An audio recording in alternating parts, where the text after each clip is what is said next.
எங்களுக்கு சீனியர் ஒருத்தர் இருந்தார். அவர் வந்து சூப்பர் சீனியர் அவர். நாங்கள் ஃபஸ்ட் இயர் போன உடனே என்ன பண்ணாருன்னா, இதே மாதிரி ரேக்கிங் பண்ணி காதலிக்கிற மாதிரி நடிங்க அப்படின்னு சொன்னாங்க. காதலிக்கிற மாதிரி நடிக்கிறதுனா உண்மையிலே காதலிச்சிடலாம், ஆனால் நடிக்க முடியாதுல்ல. அப்புறம் நடிக்கிறவனுக்கு காதல் வராது, காதலிக்கிறவனுக்கு நடிப்பு வராது. நான் உடனே வந்து எப்படியே நின்றுட்டே இருந்தேன். அப்போ வந்து அந்த தாடி வச்சுட்டு அவர் வந்தார்.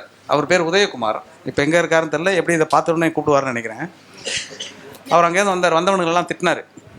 அவருக்கு என்னென்னா, நீங்கள் ரேக்கிங் பண்ணுறது பிரச்சனை கிடையாது, பட் லவ்வை சொல்லி ரேக்கிங் பண்ணக்கூடாது. ஏன்னா அவர் ஒரு மிகச்சிறந்த காதலனாக வாழ்ந்திருக்காரு. 3 வார்த்தை சொன்னார் அவர். Love is impossible, love is dangerous, love is poison. இதை 3 சொன்னார்.